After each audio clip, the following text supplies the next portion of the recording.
नमस्कार किसान भाइयों। आज की नई वीडियो में मैं जानकारी लेकर आया हूं उन किसान भाइयों के लिए जो इस कन्फ्यूज़न में रहते हैं कि वो पौधा गन्ने को काट के पेड़ी गन्ना रखें या ना रखें, या पौधे गन्ने को काट कर ही नई बुवाई करें। तो आज उन किसान भाइयों के लिए बहुत सारी इन्फॉर्मेशंस इस वीडियो में मिलने वाली हैं जो कि बहुत ज़्यादा परेशान रहते हैं इस बात को लेकर कि उनकी ग्रोथ नहीं हो पा रही है, या मतलब फुटेर कम आ रही है, या बहुत सारा खाद लगाने के बाद भी उन्हें वो प्रोडक्शन नहीं मिल पा रहा है जो उन्हें मिलना चाहिए, या फिर खेत में कुछ ना कुछ फंगस के कारण ज़्यादा परेशानियां हो रही हैं। तो आज बहुत सारी इन्फॉर्मेशन इस वीडियो के माध्यम से आपको मिलने वाली है। तो आज वीडियो को पूरा देखें और लाभ उठाएं इस बहुत ही महत्वपूर्ण जानकारी का, जिसके माध्यम से आप बहुत अच्छा प्रोडक्शन ले पाएंगे और ये भी श्योर कर पाएंगे कि हाँ, उन्हें पौधा गन्ने को रखना चाहिए या नहीं रखना चाहिए। तो बने रहिए वीडियो पर। आइए शुरुआत करते हैं इस वीडियो की। पहले सवाल में जान लेते हैं कि क्या पौधा गन्ना काटने के बाद में जो बीच का भाग होता है, गन्ने के बीच का जो भाग होता है, वो आपका लाल निकल रहा है क्या? यदि लाल निकलता है तो इसको हम फंगस बोलते हैं, और ये फंगस जो होती है ये हमारी लाल सड़न के नाम से भी जानी जाती है। इसमें यदि गन्ने के ऊपर के भाग में सड़न हो तो वो चल जाता है एक बार को कि गन्ना कटने के बाद में साफ़ हो जाएगा, लेकिन यदि जड़ के भाग में भी उसमें सड़न है तो फिर ये बहुत ही बड़ा सवाल बन जाता है।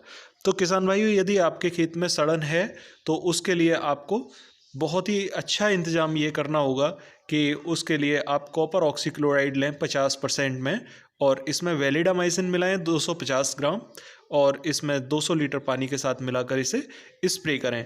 जो आपकी खेत की कटाई हुई है, कटाई होने के बाद में जो ठुंड हैं उन पर आप इसका स्प्रे करें। दूसरा बड़ा सवाल है किसान भाइयों कि गन्ने की जो पोरी होती है, उस पोरी के बीच में यदि आपको फटा हुआ गन्ना दिखाई देता है तो ये शुरुआत होती है हमारे लाल सड़न रोग की और दूसरे रोगों की, जिनके जरिए से फंगस गन्ने के अंदर चली जाती है। तो यदि आपके खेत में ये समस्या है तो इसका समाधान आप इस प्रकार से कर सकते हैं कि आप इसमें जैसे ही गन्ना कट जाए तो 10 किलोग्राम सागरिका लें और 30 किलोग्राम यूरिया, 500 ग्राम नीला तोता और बोरॉन मिला लें प्रति एकड़ के हिसाब से। मिला के आप इसको निराई गुड़ाई करने से पहले खेत में छिड़क दें और पानी लगा के निराई गुड़ाई करें। तो इससे क्या है कि आपके खेत में जो गन्ना फटने की समस्या रहती है, जो कि फंगस को अट्रैक्ट करती है ज़्यादा, ये ख़त्म हो जाएगी और आपके खेत में फंगस आने के चांसेस कम हो जाएंगे। यदि ये 30 से 40% तक समस्या है तो कोई दिक्कत नहीं है, ये ख़त्म हो जाएगा। यदि आपको लगता है कि हाँ 60 से 70% तक गन्ने में हमारी ये समस्या चल रही है तो आपको गन्ने को उखाड़ देना चाहिए और दोबारा बुवाई कर देनी चाहिए। किसान भाइयों, तीसरे सवाल में जान लेते हैं कि उकटा की समस्या यदि खेत में है तो उस समस्या को ख़त्म करने के लिए अगर हम दवाइयों का इस्तेमाल करें तो ये बहुत बड़ी परेशानी बन जाती है। और यदि उकटा ज़्यादा आ रहा है खेत में तो उसके लिए तो बेस्ट ऑप्शन यही है कि आप गन्ने को उखाड़ दें और उखाड़ने के बाद में दोबारा से बुवाई करें। और बुवाई जो करें वो गहरी जुताई होने के बाद में एक फसल आप दूसरी लें, और दोबारा फसल जब बुवाई करें तो गन्ने का ट्रीटमेंट करके ही बुवाई करें। ट्रीटमेंट आप कार्बेंडाजिम मैनकोजेब के जरिए से कर सकते हैं, और उनका स्प्रे जो गन्ने की गड़ेली है उस पर करके ढंग से, और तब बुवाई करें। अगले सवाल में जानते हैं, बहुत से किसान भाई कहते हैं कि हमारे खेत में फुटाव बहुत ज़्यादा नहीं आ रहा है और प्रोडक्शन कम होने के कारण क्या हम गन्ने को उखाड़ दें? तो उसका कोई बड़ा इशू नहीं है, आप उसका समाधान कर सकते हैं। जैसे ही आप पौधा गन्ना काटने के कगार पर पहुंचते हैं तो उससे लगभग 1 महीने पहले जो अब समय चल रहा है वो सही है। उसके लिए आप 50 किलोग्राम यूरिया लें और 20 किलोग्राम बुझा हुआ चूना उसके साथ मिक्स कर लें, और 1 किलोग्राम नीला तोता, और जो आपकी खड़ी हुई फसल है उसी में आप उसे छिटक के पानी लगा दें। पानी लगाने के साथ किसान भाइयों देखेंगे कि आपके खेत में फुटेर बहुत ज़्यादा आ जाती है, और फुटाव को जब आप गन्ने की कटाई करें तो कोशिश करें कि उनके कल्लों को छोड़ दें, और जो गन्ना कल्ला छूट जाएगा वो आपको बहुत अच्छा गन्ना देगा। और दूसरा, यदि वो कट जाता है तो उसकी जगह भी 2 से 3 फुटेर और निकल के आती हैं, तो ये आपकी फुटेर बढ़ाने के लिए अच्छा ऑप्शन है। और जैसे ही आप गन्ने की कटाई कर देते हैं तो आप 10 किलोग्राम सागर का ले लें और 30 किलोग्राम यूरिया और 500 ग्राम नीला तोता मिलाकर आप निराई गुड़ाई करने से पहले पानी लगा के आप खेत में छिटक दें और निराई गुड़ाई कर दें। इससे आपको फुटेर बहुत ज़्यादा मिलने वाली है। किसान भाइयों, यदि दीमक आपके खेत में ज़्यादा समस्या पैदा कर रही है तो उसके लिए भी आपको कोई ज़्यादा मशक्क़त करने की आवश्यकता नहीं होगी और दीमक आपके खेत से ख़त्म हो जाएगी। आप इसमें खड़ी फसल में ही ट्रीटमेंट करें। और आप क्या करना है इसमें कि 50 किलोग्राम यूरिया ले लें और 20 किलोग्राम बुझा हुआ चूना, 1 किलोग्राम नीला तोता, और इसको सेम तरीके से खड़ी फसल में ही लगा के और आप पानी लगा दें। पानी लगाने के साथ ही आप देखेंगे कि दीमक जो होगी वो ज़मीन के नीचे चली जाएगी और आपका खेत यहाँ पर सेफ हो जाएगा, सुरक्षित हो जाएगा। किसान भाइयों, दीमक मरती नहीं है, वो ज़मीन के नीचे चली जाती है और जैसे ही हम कीटनाशक का इस्तेमाल करना बंद कर देते हैं वो ज़मीन में फिर ऊपर आ जाती है। यह पानी की कमी के कारण वो ज़मीन में फिर से ऊपर आ जाती है और फसल को खाने लगती है। तो इसका सबसे अच्छा ट्रीटमेंट यही है कि आप जो भी केमिकल लगा रहे हैं वो लगाने के साथ में आप पानी लगा दें ताकि वो ज़मीन के नीचे चली जाए और दीमक हटने के साथ में आपकी फसल यहाँ पर सुरक्षित हो जाएगी।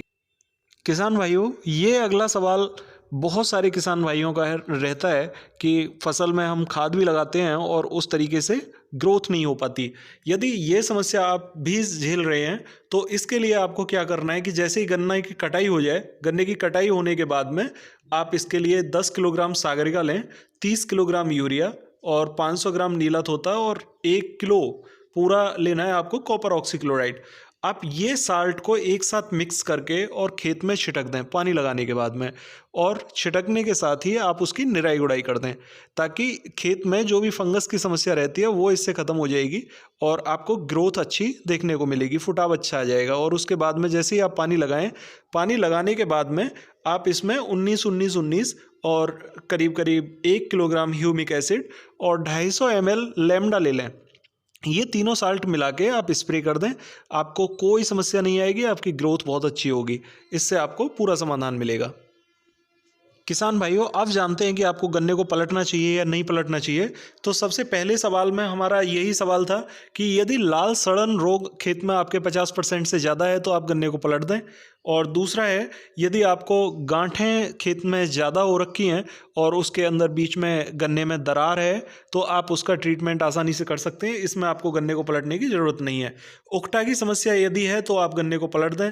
और तीसरा ये कि यदि फुटाव कम है तो उसकी कोई समस्या नहीं है, वो ख़त्म हो जाएगा। दीमक भी यदि आपके 40% 30% तक है तो वो समस्या सॉल्व हो जाएगी और आपको पलटने की ज़रूरत नहीं पड़ेगी। और यदि आपके खेत में ग्रोथ कम हो रही है खाद लगाने से तो भी आपको परेशानी नहीं है। हालांकि आप एक फसल लेने के बाद में फिर इसमें एक बार फसल को बदल दें और दोबारा से गन्ने की बुवाई करें तो आपको ये भी समस्या सॉल्व हो जाएगी। किसान भाइयों, यहाँ पर मेरा उद्देश्य यही था कि आपको कम लागत में अच्छा ट्रीटमेंट मिल सके। आप घरेलू उपचार भी यहाँ पर कर सकते हैं, जैसे नीला तोता हो गया और भुजा हुआ चूना हो गया। इन साल्ट के जरिए आपको अच्छा ट्रीटमेंट यहाँ पर मिल सकता है। गन्ने की बुवाई के समय आप खल की बुवाई करें, आपको उससे भी बहुत अच्छी राहत मिलेगी और आपको कम खाद लगाना पड़ेगा। तो किसान भाइयों, यहाँ पर यदि आप बार बार खेत की हर साल बुवाई करते हैं तो भी ये कॉस्टली पड़ता है, और यदि हम इसका ट्रीटमेंट करके उपचार कर सकते हैं तो ये हमारे लिए बहुत अच्छा समाधान साबित होगा। और आशा करता हूँ कि आप मेरे इस ट्रीटमेंट के ज़रिए से कुछ लाभ ले पाएंगे। और कोई और समस्या आपको मिलती है तो आप कमेंट बॉक्स में ज़रूर बताएं। तो आशा करता हूँ आपको जानकारी अच्छी लगी होगी, और वीडियो अच्छी लगी हो तो वीडियो को लाइक करें, ज़रूरतमंद भाइयों को शेयर करें, और न्यू वीडियो का नोटिफिकेशन पाने के लिए चैनल को सब्सक्राइब ज़रूर करें। तो मिलते हैं फिर अगली वीडियो में, तब तक के लिए नमस्कार किसान भाइयों।